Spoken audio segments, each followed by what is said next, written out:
A vida é classificada de muitas maneiras.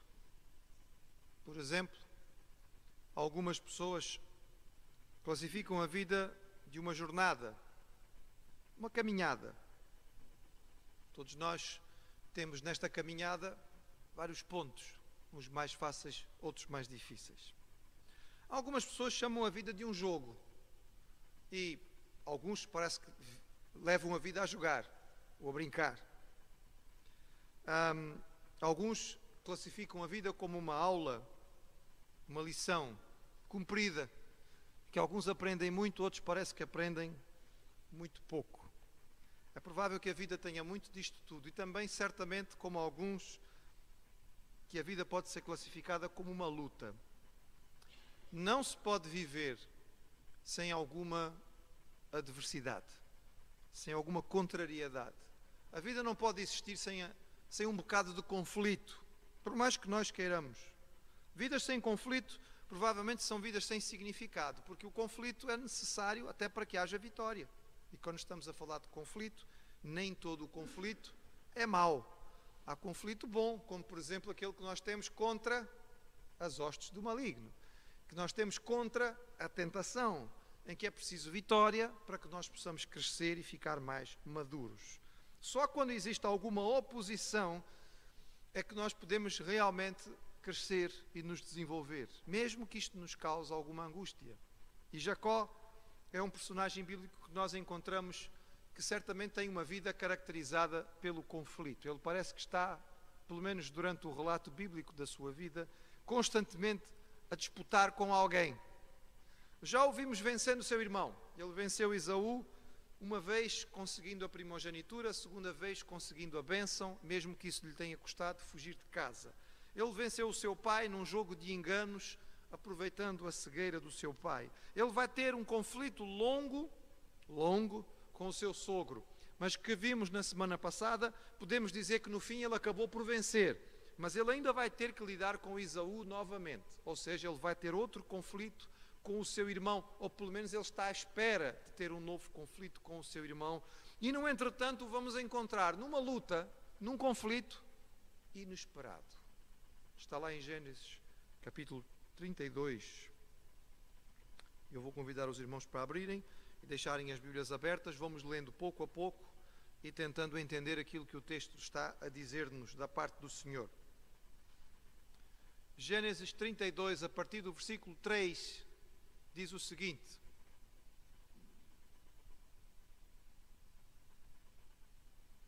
E enviou Jacó mensageiros diante da sua face a Esaú seu irmão, à terra de Seir, território de Edom. E ordenou-lhes, dizendo: Assim direis a meu senhor Esaú: Assim diz Jacó, teu servo: Como peregrino morei com Labão e me detive lá até agora. Tenho bois, jumentos, ovelhas, servos, servas, e enviei para o anunciar a meu senhor, para que ache graça em teus olhos. E os mensageiros tornaram a Jacó, dizendo: Fomos a teu irmão Esaú, e também ele vem a encontrar-te, e 400 homens com ele. Então Jacó temeu muito, angustiou-se, e repartiu o povo que com ele estava, as ovelhas, as vacas, os camelos, em 2 bandos, porque dizia: se Esaú vier a um bando e o ferir, o outro bando escapará. Jacó está viajando em direção ao sul, vindo da região de Gileade. Ele teve que contornar o deserto pelo sul da Síria, chegando a Gileade, onde ele foi apanhado por Labão. Ali gastou algum tempo para chegar a um acordo com o seu sogro. Labão voltou para a sua terra, Arã, e agora Jacó continua em direção à zona onde o seu pai morava, mais ou menos a meio da Palestina, na região de Hebrom. Ele está viajando para o sul e ele sabe que o seu irmão se estabeleceu mais lá para baixo. E no entretanto descobrimos que Esaú está se deslocando para o norte, ou seja, eles estão um em direção ao outro. Segundo encontramos no texto, a esta altura Esaú já tinha deixado de habitar junto com o seu pai e tinha ido estabelecer o seu próprio clã, a sua própria família, na região de Seir, na terra de Edom, que vai ser conhecida como a terra dos Edomitas, lá nas montanhas desérticas ao sul da Palestina, onde eles vão construir a sua famosa capital Petra. A esta altura ele parece ser um homem bastante importante, pelo menos pelo que o texto nos dá a entender. Jacó faz uma primeira abordagem, ou seja, ele envia mensageiros. É curioso porque nós vimos na semana passada que neste seu regresso à Palestina, no seu regresso à terra dos seus pais, à terra de Canaã que Deus lhe deu, ele vê anjos. Lembrem-se, irmãos, que a palavra anjos é a palavra mensageiro. É a mesma palavra usada no versículo 3. Malaika são anjos, só que ele viu anjos, mensageiros de Deus, e agora ele manda os seus anjos, ou seja, os seus mensageiros, a falar com o seu irmão. Ele toma a iniciativa de se apresentar ao seu irmão, a Esaú, e ele usa uma linguagem bastante interessante, se os irmãos olharem e perceberem. Ele compreende que ao chegar ali ele não pode partir do princípio que Esaú não vai descobrir. Então ele manda primeiramente os seus emissários, praticamente a pedir proteção ao irmão, reconhecendo que Esaú tinha se tornado uma força regional e que deve ter domínio numa terra que Jacó vai passar a visitar, ou pelo menos a chegar. Ele tem uma atitude aqui proativa, que nós devemos louvar. Ele não fica à espera que as coisas se compliquem. Não fica à espera que Esaú descubra que ele chegou. Ele toma a iniciativa de se apresentar a Esaú e dizer: olha, estou de volta. E neste sentido nós devemos louvar a Jacó, porque isto não era bem o forte dele. Lembremos que ele é um indivíduo manso, quietinho, gosta mais do canto dele, ou seja, ele tem a tendência para ser passivo. Mas aqui ele toma a iniciativa, ele dá o primeiro passo, ele manda os mensageiros. Viram como é que ele se apresenta?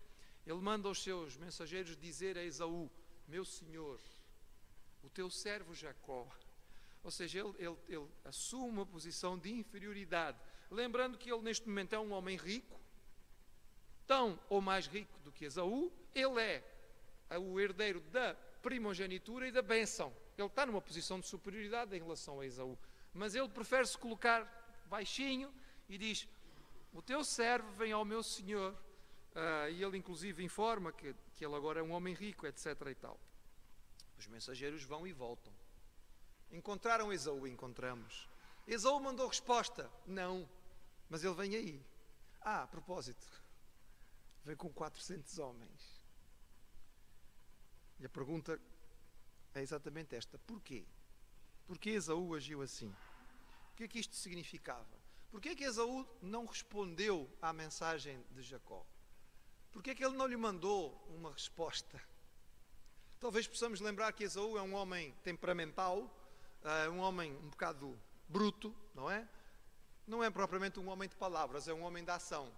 Quer saber de conversa? Ele vai encontrar com o irmão, mas deixa o irmão na dúvida. 400 homens, irmãos. Os irmãos podem achar pouco, mas naquele tempo era uma tropa. Quantos homens Gideão teve para vencer os midianitas? Só 300. Quantos homens formavam a famosa tropa de heróis de Davi? 400 homens. Era um verdadeiro exército, era um mini exército, era uma tropa particular. Para as guerras daquele tempo, segundo nós lemos nos relatos, nós temos a noção de que Esaú vem com muita gente. Para que é que ele tinha que se deslocar com 400 homens? A interpretação óbvia de Jacó é: bem, passou-se 20 anos, mas o homem não esqueceu. Portanto, ele agora vai cumprir a promessa. Ele vem para me matar. E imediatamente ele faz o quê? Divide o seu grupo em 2 bandos. E o raciocínio dele é lógico: eu não quero perder todo o meu povo, toda a minha riqueza. Se porventura ele chega a um dos grupos, enquanto ele está a derrotar e a chacinar este grupo, o outro consegue fugir. O tempo que eles vão ter para poder reunir os rebanhos e tomar conta dos animais e levar isto para um lugar seguro, o outro grupo consegue escapar. Não deixa de ser uma questão lógica. É interessante, irmãos, que a história de Jacó parece uma história que tem sempre este toque binário. Aparece sempre 2. São 2 irmãos. Mas depois são 2 irmãs. E depois são 2 tipos de rebanhos: os malhados e os não malhados. Depois, em Maanaim, vimos na semana passada, são 2 acampamentos: o acampamento dos anjos e o acampamento de Jacó. E agora novamente 2 bandos, e ele separa o seu grupo. E a coisa continua. Vamos ver, verso 9. Disse mais Jacó: Deus de meu pai Abraão e Deus de meu pai Isaque, ó Senhor, que me disseste, torna a tua terra e a tua parentela e far-te-ei bem. Menor sou eu do que todas as beneficências e que toda a fidelidade que tiveste com o teu servo, porque com o meu cajado passei este Jordão e agora me tornei em 2 bandos. Livra-me, peço-te, da mão do meu irmão, da mão de Esaú, porque eu temo que porventura não venha e me fira, e a mãe com os filhos. E tu o disseste, certamente te farei bem e farei a tua semente como a areia do mar, que pela multidão não se pode contar. Esta oração é interessante. É a primeira oração registada de Jacó após a sua saída de Canaã. A última vez que nós vimos Jacó falando com Deus foi em Betel, 20 anos atrás. Isso quer dizer o quê? Que durante estes 20 anos ele não orou? Não é isso que eu estou a dizer. O texto bíblico não nos registra mais nenhuma oração dele. Aliás, por esta oração ficamos com a ideia de que ele era um homem até que orava, porque ele parece mostrar alguma familiaridade com a oração. Mas nós não temos mais nenhum registro das suas orações até aqui. E nós podemos olhar para esta oração e aprender algumas coisas. Orar diante das dificuldades não deve ser a nossa única forma de oração. Se realmente Jacó ficou sem orar até aqui e só ora agora no momento da crise, não é um bom exemplo. O que não quer dizer que nós não devemos orar na hora da dificuldade. Uma coisa não exclui a outra. Então vamos lá ver 2 possibilidades de erro. Uma é erro, orar só na hora da crise. O Senhor não é o 112. Nós não devemos lembrar dele só na hora da urgência. É um erro. Outro erro é na hora da urgência não orar por pensar assim, mas é errado orar só na urgência. Os irmãos perceberam? É diferente. Às vezes o inimigo trabalha no coração e diz, não tens vergonha na cara, este tempo inteiro não ligaste nenhuma ao Senhor, agora que a coisa complicou é que vais orar. Não aceite, é mentira. O Senhor sempre vai querer que nos aproximemos dele. Não é o ideal orar só na hora da crise. Não vamos deixar para fazê-lo só na hora da crise, mas na hora da crise também precisamos nos aproximar dele. Orar só depois de tomar providências pode demonstrar que não temos grande confiança, eventualmente. Alguns podem interpretar assim. Quer dizer, primeiro ele divide em 2 bandos e depois é que vai orar. Talvez possamos criticá-lo assim. Por outro lado, irmãos, vamos pensar assim. Sempre que nós tomarmos decisões e colocarmos planos em ação, também devemos buscar a bênção do Senhor. Mesmo que tomemos decisões e mesmo que tenhamos decidido fazer alguma coisa. Aquilo que decidimos deve ser apresentado ao Senhor. Não devemos deixar de orar por causa disto. Reconhecer as bênçãos do passado, como Jacó faz aqui, é sempre muito valioso. Ele lembra que foi Deus que o abençoou, que foi Deus que foi fiel, que foi Deus que o protegeu e que ele não merece aquilo que Deus fez por ele. Portanto, ao fazer isto, nós vemos que ele está recordando as bênçãos do passado. E este é um ensino bíblico. Na hora da dificuldade, a nossa tendência é nos concentrarmos no problema e pensarmos, Deus me abandonou, Deus não me ama, Deus não gosta de mim, por isso é que eu estou a passar por isto.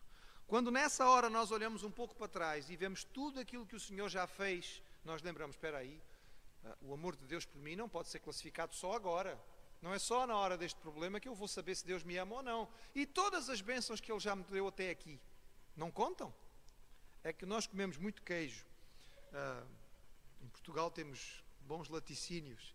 Esquecemos rapidamente das bênçãos do Senhor. Mas é uma ênfase bíblica recordar aquilo que Deus fez para que possamos lembrar do quanto Ele nos ama e fortalecer a nossa fé. Reconhecer que nós não somos dignos é sinal de entendimento. Jacó aqui mostra que ele reconhece que foi Deus que o abençoou. Vamos lembrar que Jacó é um homem caracterizado por 2 coisas. É um homem esperto e é um homem forte. Lembram-se? Esperto porque ele tem sempre um esquema, uma artimanha para poder levar a melhor. E é um homem forte fisicamente. Nós sabemos isto porque já vimos episódios em que ele mostra a sua força. Mas ele aqui reconhece em oração que nem a sua esperteza, nem a sua força lhe deram a prosperidade que ele tem. Foi Deus. E isto é sinal de maturidade.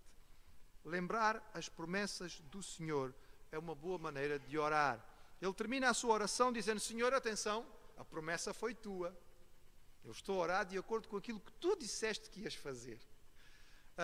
Não olhemos isto como como algumas pessoas fazem, que estão só a ver os defeitos em Jacó. Jacó, malandro, não é? Está a tentar fazer jogo até com Deus. Até com Deus ele joga na cara do Senhor a promessa que Deus fez. Não creio que nós devemos olhar por esse lado. Vamos olhar pelo lado positivo. O Senhor nos incentiva a orar baseado nas promessas. É uma boa forma de nós respondermos.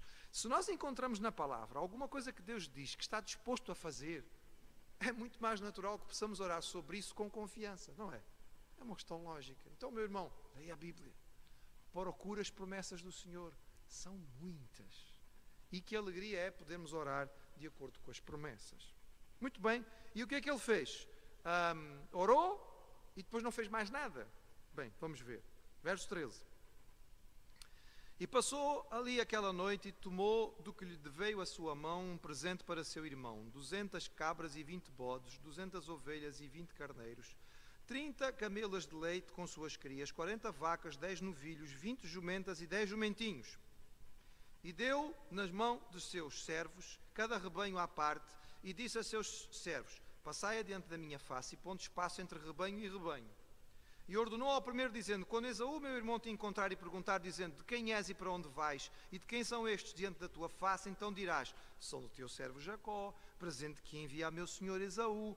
E eis que ele mesmo vem também atrás de nós. E ordenou também ao segundo e ao terceiro, e a todos os que vinham atrás dos rebanhos, dizendo: conforme a esta mesma palavra falareis a Esaú quando o achardes. E direis também: eis que teu servo Jacó vem atrás de nós, porque dizia: eu o aplacarei com o presente que vai diante de mim, e depois verei a sua face. Porventura aceitará a minha face. Assim passou o presente diante da sua face, e ele, porém, passou aquela noite no arraial. Mais uma vez, os detratores de Jacó, ou seja, os que gostam de falar mal dele, gostam de pegar nesta parte e dizer: está aí, pronto, não há dúvida nenhuma, é malandro até ao fim, acabou de orar e pedir a Deus para proteger, e logo a seguir arranja um esquema, que é para ver se o irmão, não é, manda vários presentes, que é para ir amolecendo Esaú. O primeiro presente já era grande, 200, não é? 200 cabras e 20 bodes, uau, espetáculo. Mas logo a seguir, 200 ovelhas e 20 carneiros. E depois ainda mais. Os irmãos vejam aí que há animais, inclusive, que são pouco comuns naquele tempo. Eu já disse aos irmãos que já estudamos isso e vimos que os camelos não eram muito comuns naquele tempo. 30 camelos, não é? 30 camelas de leite com suas crias. Era muita coisa. Era uma prenda brutal, irmãos. Isto era de uma extravagância absurda. Nós, lendo os relatos antigos que são encontrados pela arqueologia, havia tributos de países inteiros que não equivaliam ao que Jacó manda nesta prenda ao seu irmão. Ou seja, um país, durante um ano, tinha que prestar tributo ao seu senhor, ao rei de uma outra terra. E há relatos escritos, guardados na arqueologia, de tributos prestados a alguns reis por parte de alguns países que não chegavam a esta quantidade de animais. Ou seja, isto é uma prenda brutal. Era mesmo para amolecer o coração do Esaú. Enfim, uma das maneiras de ver é esta. É dizer, Jacó não confia realmente no Senhor. Ele continua sendo o enganador e o seu coração não mudou. Mas há um outro modo de ver isto, irmãos. Talvez eu prefira dizer aos irmãos que há aqui alguma prudência.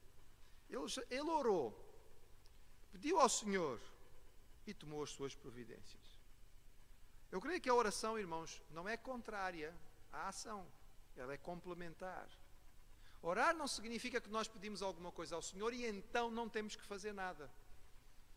Porque Deus não nos deu raciocínio, entendimento, inteligência, capacidade, conselho, para simplesmente não fazer nada. Nós não devemos agir sem orar. E não devemos agir sem sensibilidade ao que Deus nos diz. Mas devemos eventualmente fazer aquilo que está à nossa mão para fazer. Aqui poderíamos dizer que há alguma prudência da parte de Jacó. Ele faz a sua parte. Era a parte que ele podia fazer, era o que estava à sua mão fazer naquela altura. Talvez alguém possa defender Jacó usando aqui uma máxima que é defendida por algumas pessoas. Ora, como se tudo dependesse só da oração. E depois trabalha, como se tudo dependesse só do trabalho. E não deixa de ser verdade, e não deixa de ser um entendimento bíblico. Chama a atenção dos irmãos para a repetição da palavra face. Esta palavra é repetida 4 vezes, só no versículo 20. na sua língua original, no hebraico. Basicamente, o que Jacó diz em hebraico é: com esta prenda eu vou cobrir a face do meu irmão, de modo a que quando ele vir a minha face, ele me mostre uma boa face e eu acabo ganhando a face. É isso que está escrito no original. Há uma ênfase nesta expressão, ou seja, há uma preocupação aqui no ver. Lembrem-se que eu já vos disse que o livro de Gênesis dá uma grande ênfase neste verbo, na questão da visão. Lembrem-se o episódio do capítulo 22. Abraão viu a montanha de longe, depois Abraão subiu lá, depois ele viu o anjo do Senhor, depois ele viu o carneiro que estava ali disponível, e isto acontece, e depois quando volta, não é? A história de Agar, ela viu o poço que estava ali, e quando o servo vai buscar a noiva, ele vê que a moça se aproxima, e depois quando Isaac está à espera, ele vê chegando a caravana que vem com Rebeca. Sistematicamente nós temos esta expressão, e aqui também há uma preocupação de que o encontro face a face seja abençoado, e toda esta utilização da palavra tem a ver com o episódio final, que vai ser classificado como Peniel, vi a face do Senhor. E a ideia é esta, é ver a face no sentido de receber uma bênção, é ver um rosto positivo. Às vezes nós temos que encontrar com alguém e não sabemos se o encontro vai ser bom ou não, e só conseguimos perceber mais ou menos o que vai acontecer quando finalmente vemos a face do outro. E ao olhar para a face da outra pessoa, nós já podemos perceber se isto vai correr bem ou mal, não é? Se a pessoa nos encontra com uma boa face, se ela encontra os nossos olhos no caminho, se ela tem uma expressão de sorriso e agradável, nós já, isto não vai correr mal. Agora, se olhamos para a face do outro e ele foge, não encara nos olhos, tem a cara fechada, o sobrolho carregado, nós já ficamos, isto vai correr mal. E é basicamente o que está acontecendo aqui. O que Jacó está tentando é que quando finalmente eu vir a face de Esaú, ele tem uma boa face para mim. Mas o que acontece a seguir é que torna este capítulo tão interessante. Vamos lá, irmãos, 22. E levantou-se aquela mesma noite e tomou as duas mulheres e as duas servas e os seus 11 filhos e passou o vale de Jaboque. E tomou-os e fez-los passar o ribeiro e fez passar tudo o que tinha. Jacó, porém, ficou só e lutou com ele um varão até que a alva subia. E vendo que não prevalecia contra ele, tocou a juntura da sua coxa e se deslocou a juntura da coxa de Jacó, lutando com ele. E disse: deixa-me ir, porque já a alva subiu. Porém ele disse: não te deixarei ir, se não me abençoares. E disse-lhe: qual é o teu nome? E ele disse: Jacó. E disse ele: não se chamará mais o teu nome Jacó, mas Israel, pois como príncipe lutaste com Deus e com os homens, e prevaleceste. E Jacó lhe perguntou e disse: dá-me, peço, a saber o teu nome. E disse: por que perguntas pelo meu nome? E abençoou-o ali. E chamou Jacó o nome daquele lugar Peniel, porque dizia: tenho visto Deus face a face, e a minha alma foi salva. E saiu-lhe o sol quando passou a Peniel, e manquejava da sua coxa. Por isso os filhos de Israel não comem o nervo encolhido, que está sobre a juntura da coxa até o dia de hoje, porquanto ele tocara a juntura da coxa de Jacó no nervo encolhido. Este é um dos episódios mais conhecidos da história de Jacó. Simultaneamente, o mais enigmático, o mais difícil de interpretar. Ele levanta inúmeras questões e nós não temos respostas para todas. Nós vemos que ele chegou ao ribeiro de Jaboque. Jaboque era um ribeiro que vinha do leste para o oeste e ia desaguar no rio Jordão. Ele alcançava o Jordão mais ou menos a meio caminho entre o Mar da Galileia e o Mar Morto. Os irmãos estão a ver o mapinha? Não estão? Tem o Mar da Galileia lá em cima, o Mar Morto cá embaixo, tem o rio Jordão por ali fora, mais ou menos a meio, vindo da Babilônia para Canaã, os irmãos encontram o ribeiro de Jaboque. Ele atravessa o ribeiro com a sua família, mas volta para trás e fica sozinho. Pergunta: por que Jacó ficou atrás sozinho? Estava em oração? Havia tanta angústia no seu coração que ele precisava de ficar um pouco só para que os seus familiares não percebessem o quanto ele estava cheio de medo? Estava a planear alguma estratégia a mais? Talvez a planear alguma estratégia militar? Porque ele certamente não ia aceitar também ser destruído por Esaú simplesmente de braços cruzados. Será que ele tinha deixado alguma coisa atrás de valor? É curioso porque a tradição judaica diz que ele tinha deixado atrás alguns vasos muito preciosos. e que ele teria voltado atrás para ir buscar estes vasos. Não há nenhuma base na Bíblia para nós chegarmos a esta conclusão. Ou simplesmente ele queria ficar um bocadinho só, antes deste grande confronto, deste momento que ele vem esperando há 20 anos. Nós não sabemos, irmãos. Quem é o varão com quem Jacó tem esta luta? Há várias suposições. Há suposições tão estranhas, como até aqueles que dizem que aqui Jacó luta com um demónio ou com um espírito da noite. Porque a certa altura este varão lhe diz: olha, vai amanhecer e eu tenho que me ir embora antes de amanhecer. E algumas pessoas lembram até, não é, de algumas figuras, como por exemplo dos vampiros. Dizem as pessoas que não podem ver a luz do dia. E fica uma certa sensação estranha no ar. Porque é que ele não podia ver o sol? Porque é que o sol não podia nascer sobre ele? Bem, é difícil nós tirarmos outra interpretação que não a de que se fosse um anjo. É o que Oséias diz na sua profecia, em Oséias, no capítulo 12. Oséias diz especificamente que se tratava de um anjo do Senhor. Está lá em Oséias, capítulo 12, verso 4. É bom ler, só para que os irmãos fiquem descansados em relação a isso. Podem deixar que abrimos, os irmãos que tiverem facilidade em achar Oséias, lembrando que ele ainda está dentro da Bíblia. E diz assim: como o príncipe lutou com o anjo e prevaleceu, chorou e lhe suplicou, em Betel o achou e ali falou conosco. Este texto em Oséias 12:4 está falando sobre Jacó e diz que ele lutou com o anjo.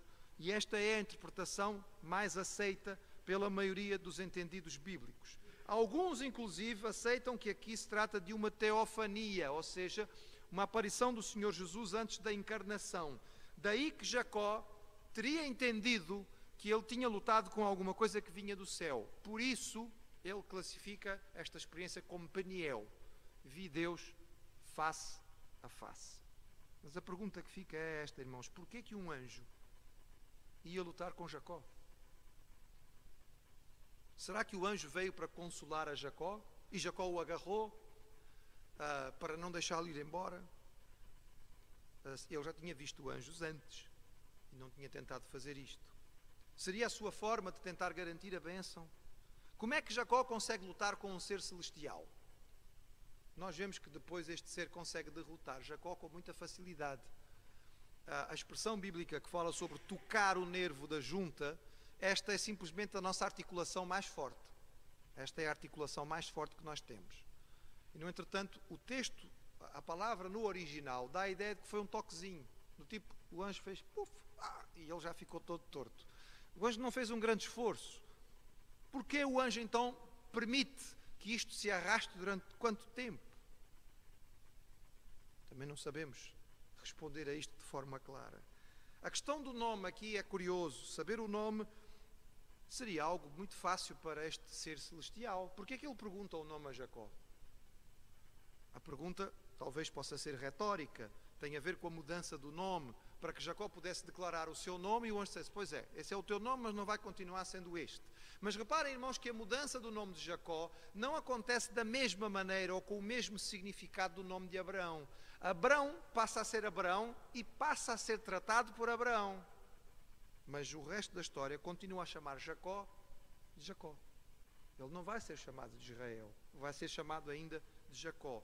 Ou seja, não há uma mudança tão significativa. Saber o nome para os antigos significava ter poder sobre. Inclusive até hoje em dia, no mundo da alquimia, acredita-se que saber o nome secreto, mágico das estruturas faz com que alguém tenha poder sobre elas. Esta é uma das fantasias dos mágicos e dos magos, saber o nome secreto de alguma coisa para poder dominar aquilo. Isto é pura fantasia, na verdade as coisas não funcionam desta maneira, mas espiritualmente era assim que as pessoas acreditavam naquele tempo. A verdade é que os nomes tinham um grande significado. E aqui o nome de Jacó é mudado para Israel. E o que significa Israel? O seu significado mais puro na língua hebraica é Deus governa ou Deus prevalece. No entretanto, a regra de interpretação que é dada pela maioria dos entendidos é que tem alguma coisa a ver com a luta com Deus. ou seja, o príncipe de Deus ou aquele que luta com Deus. Deveríamos ficar com a sua tradução fiel, mais pura, porque na verdade o que esta história está a querer nos dizer é que Deus é aquele que vence, é aquele que governa, é aquele que prevalece e é Deus que vai dar a bênção. No entretanto, parece que aqui a mudança do nome significa que Deus quer mostrar a Jacó que ele não vai ser abençoado como enganador, mas vai ser abençoado como um príncipe, como aquele que luta. Ele não vai ser vitorioso porque usa esquemas, mas porque é um homem de coragem e de perseverança. Peniel significa face de Deus. Jacó está tão preocupado em ver a face favorável de Esaú. E mais uma vez, ele é surpreendido pelo Senhor, porque em vez de ver a face favorável de Esaú, ele vê a face favorável do Senhor. E tinham-se passado 20 anos, irmãos. Lembram-se? 20 anos sobre Betel. Quando ele acordou de manhã do sonho e disse: o Senhor está neste lugar e eu não sabia. Lembram-se, irmãos? O Senhor está aqui e eu não sabia. E nós continuamos a fazer o mesmo que Jacó até hoje. Tão preocupados estamos em que a face do homem seja favorável a nós, que não percebemos que nós temos a face favorável do Senhor. E quem tem a face favorável de Deus, que lhe importa qual é a face que o homem vai mostrar? Basicamente esta é a grande verdade. Aquele que se encontra com Deus em privado não precisa temer o homem em público. Aquele que gasta tempo a sós com Deus não precisa ter medo de enfrentar, seja quem for. Aquilo que vai mudar no coração de Jacó neste episódio é significativo. Primeiro, vai mudar do ponto de vista físico, porque ele vai levar um toque e a partir dali vai ser manco o resto da vida dele.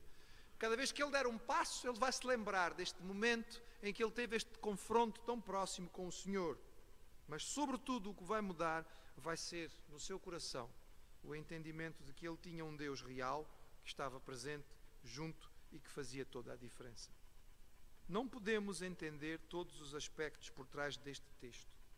O que nós podemos entender, irmãos, é a necessidade de tempo com Deus, é a necessidade de a perseverança na nossa vida espiritual, é compreender que haverá sempre na vida, mesmo na vida cristã, momentos escuros, solitários, de angústia, de medo, de receio em relação ao futuro e ao amanhã, e é que nestas horas é que nós temos que nos agarrar ao Senhor, porque é agarrados a Ele que nós recebemos a bênção, é presos a Ele que nós encontramos a coragem para confiar, continuar e vencer. Esta é a lição fundamental que nós tiramos desta história. Nós não devemos permitir que a dificuldade em interpretar todos os seus pormenores tire de nós a lição mais importante. Jacó prevaleceu, insistiu, perseverou e recebeu a bênção. Só com Deus e recebeu a bênção. Esta é a lição principal que nós temos, mesmo que não possamos entender todos os aspectos daquilo que aconteceu. Agarrar a bênção é aquilo que nós devemos aprender desta experiência de Jacó. O povo de Israel passou a ter este hábito, diz aqui, de não comer aquele músculo ligado à articulação da coxa. É curioso porque isto não aparece nos livros da lei, esta proibição, mas aparece em vários tratados tradicionais dos judeus. E os judeus ortodoxos realmente não comem esta parte do músculo, porque eles dizem que é ali que o anjo tocou e por isso é uma tradição judaica. Não é que isto seja muito importante, mas é uma curiosidade que este texto dá. Muito bem, o homem forte agora ficou fraco. De que serve toda a força de um lutador se a sua articulação da coxa foi tirada?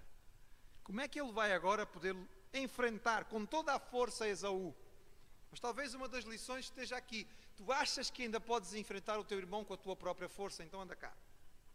Vais ficar fraco, que é para poderes confiar no lugar certo. Era aquilo que Deus vai dizer e vai ensinar a todos os seus servos, mas, por exemplo, a Paulo, muito tempo depois: Paulo, a minha graça te basta, porque o meu poder se aperfeiçoa na fraqueza. Daí que o homem de Deus não está tão preocupado com a força física, ela não é desprezível, pode ter a sua utilidade, mas não é o mais importante. O homem forte, o homem corajoso, sai deste episódio sabendo que Deus vai abençoar, independentemente da sua capacidade, da sua esperteza, dos seus esquemas ou da sua força, que já nem existe. E ele vai chegar diante da sua família mancando. E é mancando que ele vai encontrar o seu irmão. Eu espero que não seja mancando, que nós estejamos aqui na próxima semana para ver como é que vai ser este encontro entre Jacó e Esaú. O único que tem autorização para mancar é o André, mas já nem o André manca, portanto, os irmãos podem ficar tranquilos e sossegados, porque vai correr bem, se Deus assim nos permitir, nos dando vida e saúde. Amém?